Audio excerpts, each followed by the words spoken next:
Hi everyone, welcome back to the channel. I'm back to pull in shards and I am looking forward to it. It's been a couple of weekends now where I haven't really had a need to pull shards or anything like that. We had the ×2 on all the different shard types last weekend and I chose not to pull for it, so I'm building up my shard pool quite nicely. I've got 19 on my Kale account, no, my Galek account, and I think I've got around the same on my Kale account as well. So I'm building up those sort of backup shards that I need for fusions and fragments. Anyone who's watched my channel before knows that that's what I like to build up my resources for the fragments and fusions, so that I'm guaranteed a legendary champion at the end of them. So we've got a new fusion. He was released yesterday, I think, and the events are kicking off. It goes straight into the Friday for a summon rush event. So what I'm going to do is go through his kit, show you guys what he's sort of going to be used for, what he might be good for, and then we'll get into pulling sacred shards for the summon rush event. So going into his kit, this champion is a high elf and his name is, I'm calling him Strategos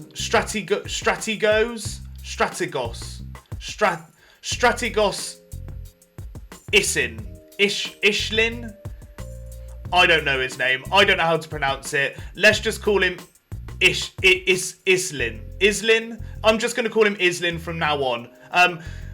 Yeah, let's go with that. So Islin is a high elf champion. I don't think he's the best champion in the game. He's definitely not one of the sort of Helicath fusions that are going to be game changing for some people, but I do think he will have a use in the game. I do think he might be useful for sort of wave clearing in dungeons and stuff like that. So I'll go into his kit. On his A1, he attacks one enemy 2 times. Each hit has a 35% chance of placing a provoke debuff for 1 turn. When counterattacking, the chance increases to 50%.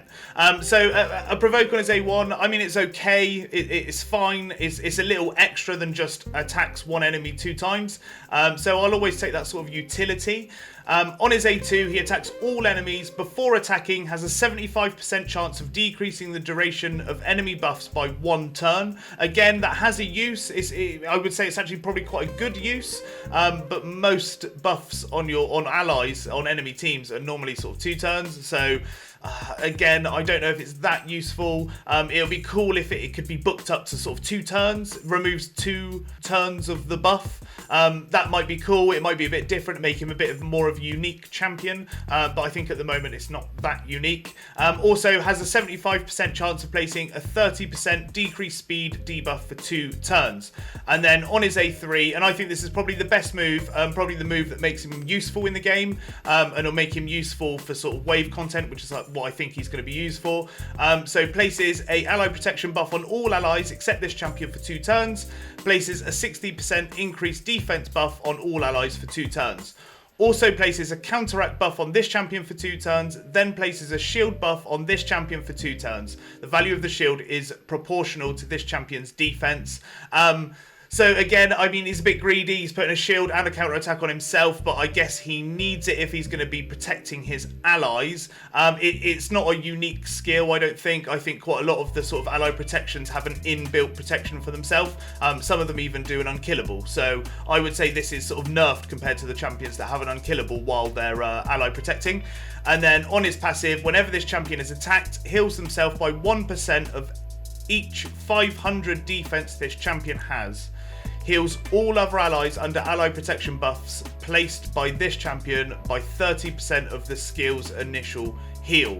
So I guess it'll be 30% of the 1% for each 500 defense. So I mean, the ally protected allies, I don't think they're going to get much healing. I guess an innate healing ability can be quite useful, but I don't think it's that good. I don't think it's going to suddenly keep your nukers alive or something like that. So yeah, I guess for me he's a bit of a sort of mediocre champion. I am going to go for him because I go for all of the fragments and fusions.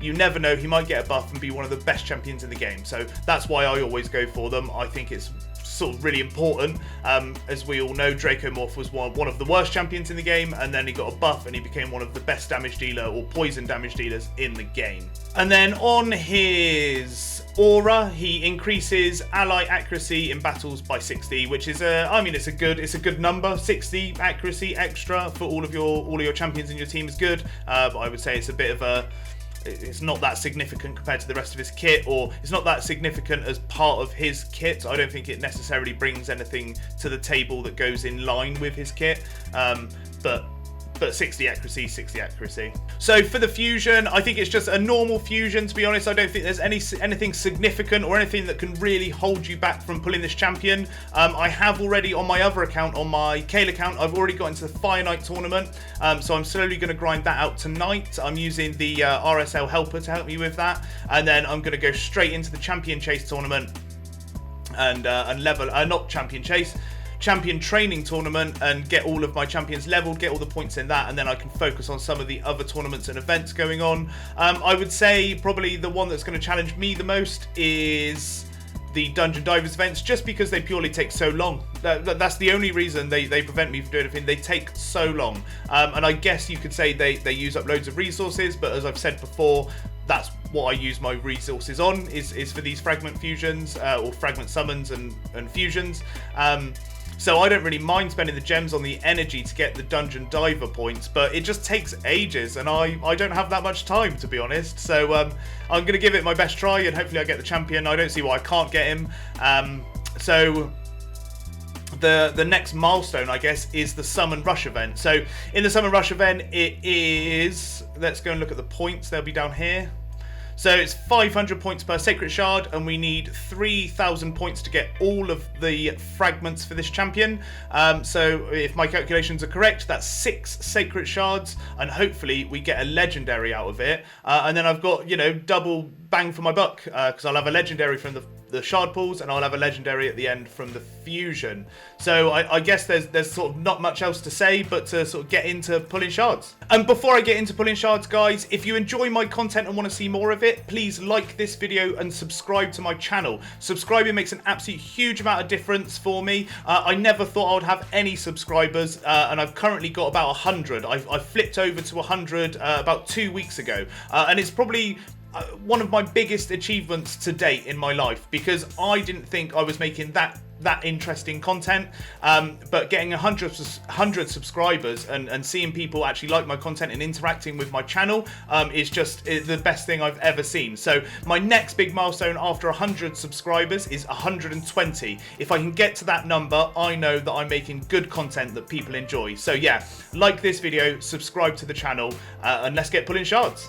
So, shard number 1, I'm going to do 6 on each account, so I need to try and keep track, because I've got a lot of room on one of the accounts, so I can't remember which one has all the room, but I will just keep pulling them without even counting them. So, first out of the gate is an epic Fang Cleric, not that interesting a champion. I'm only going to go into a champion's kit if I pull a legendary, so it might be a really quick video, it might be a longer one if I pull some legendaries. So, number 1 is Fang Cleric, not that interesting. Probably could be quite useful because I think he's got a revive, but not that interesting overall. Hope, no good. Not going to talk about Hope. On to the next one. A legendary, please. No more epics. Another epic, of course there is. Tashada. Not going to go into her kit. She looks like she would get cold on a cold night. Not much protection there. I've never understood... Well, I do understand to an extent. I've never understood why sort of female character models have to be in such skimpy clothes. I guess it attracts some people, but, you know, it doesn't look very useful. It doesn't look like it's going to protect her. So that's number 3. On to number 4. Number 4 shard. 2 more to go. Fingers crossed I get a legendary. Warden, I don't need to talk about him. No one uses him. I've never seen him used in the game. On to the next one. A legendary, please. And there we go. We've got it. And it's a Herndig, actually a really good champion. Herndig was a fusion, so I do have him. I have him on both of my accounts. And I would say Herndig's probably become one of the most powerful damage dealers in the game, actually. I would say that. I think he's a really, really solid champion. I'll go into his kit. I must admit, I think... he saved my bacon a bit in Faction Wars for Dwarves. I think he was a really useful champion to have in there because he has the decreased defense and he smacks, which a couple of champions in the game do. I think Zagala does the same thing for the Orc faction, but my Dwarves Faction Wars team was looking a bit scary. It was looking a bit dodgy. It didn't look like it was going to be able to do it, and Hundig was actually quite a clutch champion. So On his A1, he attacks one enemy, grants an extra turn, and decreases the cooldown of the Stasis Strike skill by 2 turns if this attack kills an enemy.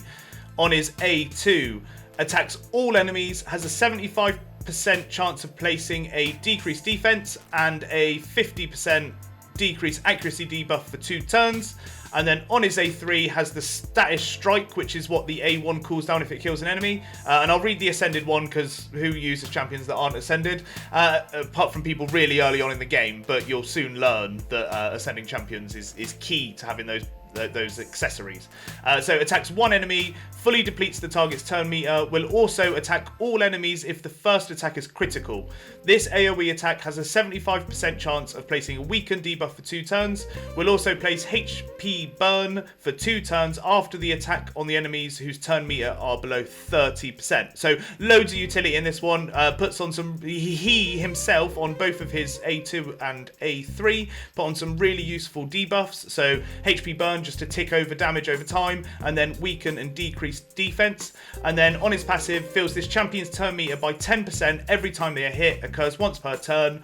Also fills this champion's turn meter by 20% whenever an ally dies. So yeah, I think he's a really good champion. He's a really hard hitter, and he has some really good utility in his kit with a weaken and a decreased defense and a HP burn. So I'm pretty happy with that. I don't know if I need a second Herdig, but I guess he'll go into my faction guardians for now. And if I pull another one, then maybe I could look into what do you call it? Ascending them, not ascending, but plus wanting Herdig. Maybe he could be the biggest damage dealer I have on my account, potentially. Let's go and check the event and see if I've got the points. I think he was number 5, Paul. Yeah, it looks like he was number 5. I thought I did my math wrong and I had to put another one then. So one more Sacred Shard on this account, and then I'll go onto my other account and I'll do exactly the same over there. Fingers crossed it's a back-to-back. No, it's just another epic. But a really good epic, actually, Ugo. I'm not going to go in because Ugo's an epic. I'm not going to go into her kit, but if you pull an Ugo, definitely worth a look in. Definitely worth building out the champion, especially if you're early on in the game. So what I'll do, guys, I'll log into my other account and then we'll do exactly the same over there. And here we are on the Kale account. I'll just show you what I've been doing on Fire Knight. I think I'm not far off. Getting the points, getting the fragments for Fire Knight. I've just been grinding it slowly in the background this afternoon. I'm doing stage 20. I still farm stage 20 on all of the dungeons just because for me it's more efficient for time. As I've said before, I don't have that much time. I don't have time to do hard dungeons or or stage 25 on the normal dungeons and do all of the different events. So for time wise, I like to do stage 20, and it also I find it a good balance of energy and reward for the 6-star artifacts, and obviously, as I said, time. So yeah, I've been doing that, and then I will go jump straight in to pulling the shards on this video and then doing the champion training in the background over the weekend. So shard number 1 on the Kale account, I got 1 legendary on my other one out of 6 sacreds, so I don't see why I can't do the same here. Fingers crossed for me, guys. Pull number 1. An epic, straight out the gate. It's not looking good. Crypt Witch, don't know anything about I think I have seen her used, but very niche content. On to the next one, don't need an epic, just want legendaries. And there we are, we've got it!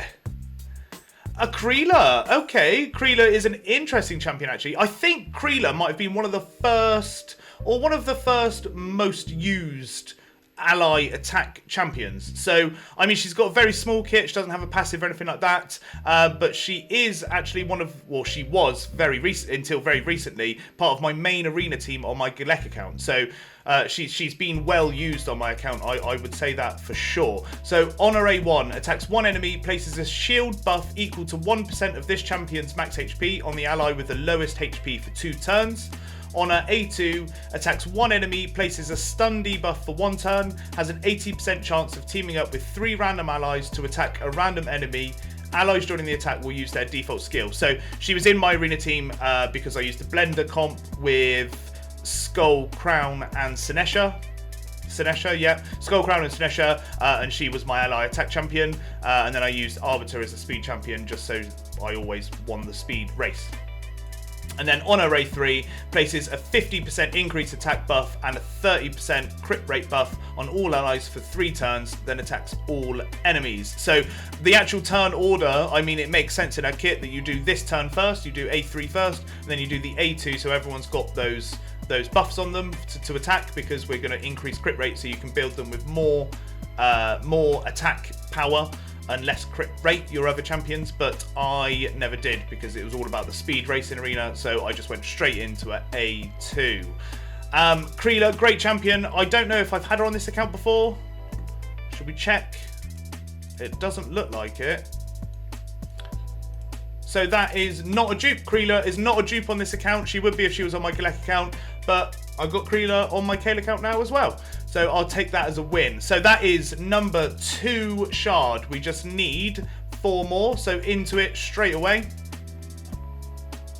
An epic, I'm going to assume. And actually, Lady Annabelle, if I'm on the right account, is actually a clutch champion, because I absolutely need her for this Doom Tower rotation because she can solo Bommel. Let me go and double check that, actually. Where is Lady Annabelle? On one of my accounts, I don't have her, and I've had to...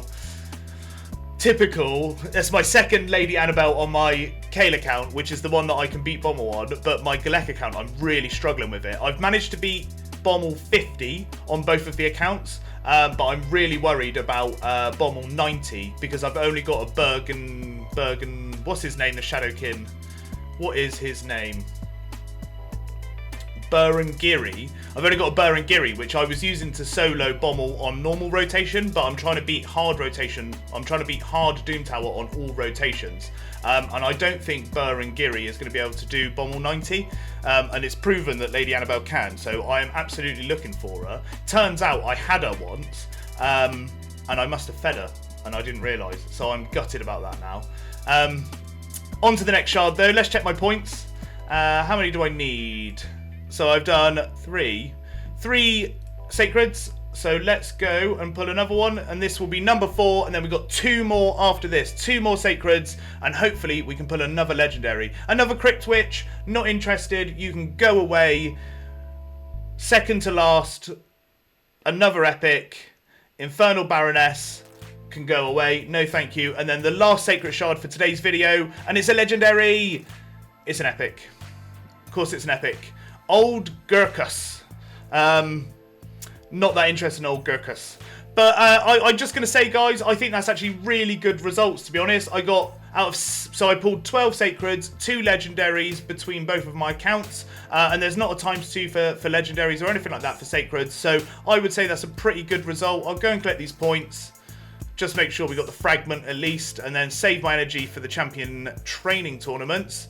And then next weekend, I assume it's going to be a champion chase tournament with a ×2 on maybe Void Shards ×2. Let me know in the comments if I'm right or wrong. So I'll be back next weekend with a champion chase one, and then and we can pull even more shards, and hopefully we get another legendary on both of my accounts. So yeah, let me know how you did, guys. Let me know if you're pulling shards this weekend, and if you did, what legendaries did you get? And I'll see you next weekend for more shard pulls. Thanks for watching. See you next time.